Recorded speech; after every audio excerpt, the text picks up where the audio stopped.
Assalamualaikum. Ente mau membeli apa, Pak? Mungkin Ana bisa membantu ente. Perkenalkan, nama Ana Wanabut. Ana penjual berbagai macam perabot seperti karpet, parfum, kunci antik dan lain sebagainya. Ana berasal dari Arab, asli loh. Defile. Ini barang kualitas impor terbaik dari Arab. Ada toples, ada karpet, ada gelas, ada piring, ada guci. Silakan dipilih, Bapak. Dijamin kualitasnya terbaik sedunia akhirat, Bapak. Mohon maaf, Pak. Saya ini agen rahasia. Saya sedang menyelidiki beberapa hal dan itu terkait dengan Bapak. Apa salah Ana, Pak? Ana merasa tidak bersalah apa-apa. Anda menyembunyikan naskah rahasia yang berisi tentang data-data kemajuan bidang sosial, ekonomi, dan budaya dinasti Abbasiyah. Benar? Kertas-kertas yang ada fotonya itu, yang ada gambar benteng kota Baghdad. Oh, saya tidak faham. Saya kira itu kertas biasa, kemudian saya berikan tetangga saya. Saya kira itu cuma kertas biasa untuk bungkus kacang goreng. Ladalah, berkas sepenting itu malah dibuat bungkus kacang goreng. Gimana sih, Pak?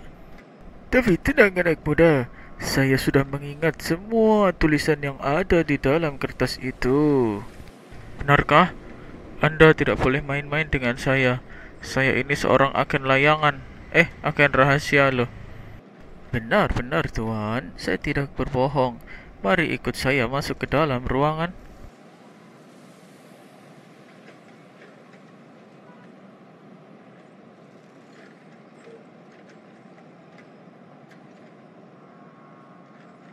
Mengapa di gubuk reot Anda ada lift seperti ini? Hahaha. Ana sebenarnya orang tajir, orang kaya, tapi Ana menyamar, Tuan. Ana sebenarnya adalah seorang konglomerat. Tapi tolong jangan bilang siapa-siapa tentang keberadaan ruang bawah tanah ini, Tuan. Oke, permintaan Anda diterima.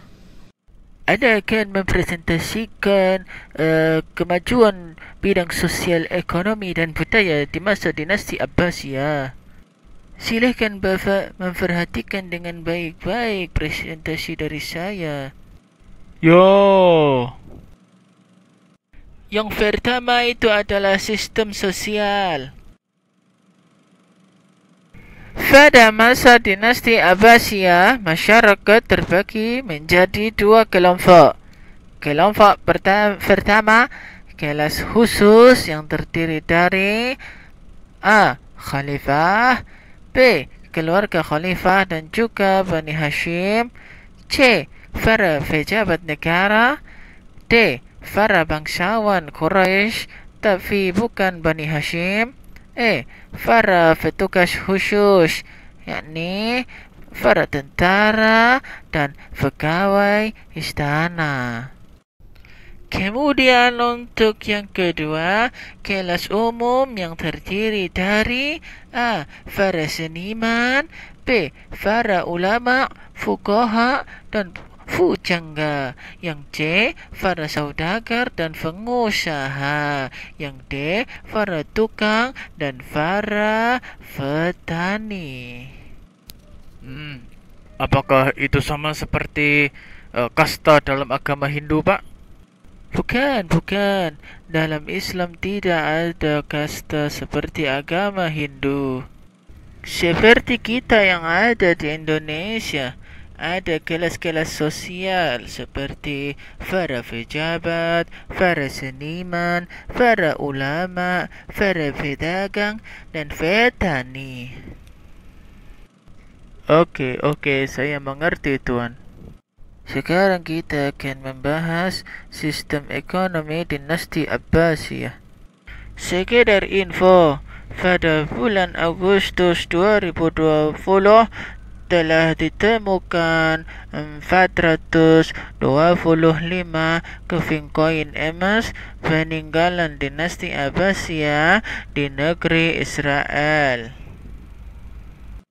Kemajuan yang dicapai dalam bidang ekonomi dinasti Abbasiyah meliputi meningkatnya kegiatan perindustrian, kain linen di Mesir, sutra di Syria, dan juga Irak, sedangkan kertas di negeri Samarkand. Meningkatnya produktivitas pertanian seperti gandum dari Mesir dan kurma dari Irak. Yang ketiga, menjalin hubungan dagang dengan dinasti Tang di Cina. Yang keempat, melakukan pertambangan emas di negara yang kita kenal dengan Nubia dan Sudan Barat sekarang. Yang kelima, membangun sarana pendukung dalam perdagangan seperti sumur-sumur dan tempat peristirahatan yang dilewati kafilah dagang. Yang keenam, membangun armada pertahanan laut untuk menghalau bajak laut yang mencoba menyerang kafilah dagang di lautan. Ayo tuan, sambil dimakan itu, sambil diminum, biar tidak bengong saja. Ayo dimakan. Oke tuan, tenang saja, nanti pasti saya makan. Meskipun gak dimakan ya dibungkus. Agen rahasia kok, senangannya bungkus makanan. Kita lanjut ya. Yang ketujuh ialah meringankan bahkan menghapuskan pajak hasil bumi sehingga mampu meningkatkan kesejahteraan para petani. Yang kedelapan yakni menerbitkan mata uang berbentuk koin dari emas. Yang berikutnya adalah sistem budaya. Sistem budaya dalam dinasti Abbasiyah begitu beragam. Paling tidak ada 4 kebudayaan yang ada di dinasti Abbasiyah. Yang pertama ialah kebudayaan Arab. Dinasti Abbasiyah tidak akan pernah terlepas dari kebudayaan Arab. Itu karena leluhur mereka yang berasal dari Arab, yakni suku Quraisy.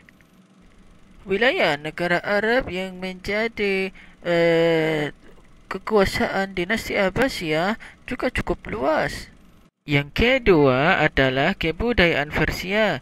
Kebudayaan Persia ini masuk karena pemindahan ibu kota dari kota Kufah yang berbudaya Arab ke kota Baghdad yang berbudaya Persia.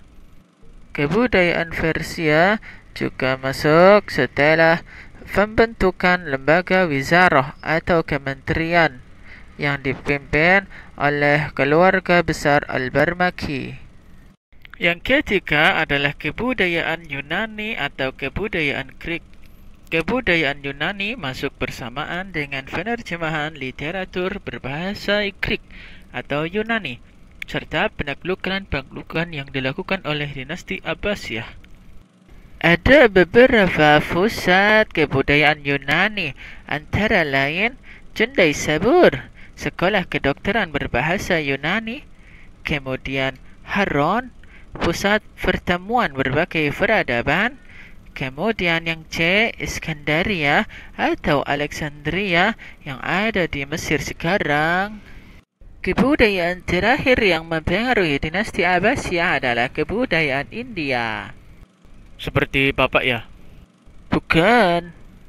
Iya. Aku ini ceritanya orang Arab, Pak. Sudahlah, kita lanjut saja. Kebudayaan India masuk ke dalam dinasti Abbasiyah melalui jalur perdagangan dan penaklukan-penaklukan. Saya rasa penjelasan dari saya sudah cukup. Kalau Bapak mau bertanya silahkan. Saya mau bertanya, Pak. Mata uang dinasti Abbasiyah itu apa saja yang berlaku di zaman itu? Oh, itu pertanyaan yang bagus. Ada 3 mata uang yang dipakai di zaman itu. Yang pertama adalah dinar yang terbuat dari emas. Yang kedua yakni dirham yang terbuat dari perak. Yang ketiga adalah fulus yang terbuat dari tembaga. Ya sudah, terima kasih keterangannya. Ayo kita segera kembali ke atas. Oke, silahkan. Terima kasih banyak atas bantuannya, Pak. Sekarang saya sudah mendapatkan data akurat tentang kondisi sosial, ekonomi, dan kebudayaan dinasti Abbasiyah. Baik, sama-sama. Mudah-mudahan apa yang saya sampaikan tadi bisa bermanfaat ya. Assalamualaikum. Waalaikumsalam warahmatullahi wabarakatuh. Dan jika kalian suka dengan video ini, silahkan like, share, dan subscribe ya. Terima kasih. Assalamualaikum warahmatullahi wabarakatuh.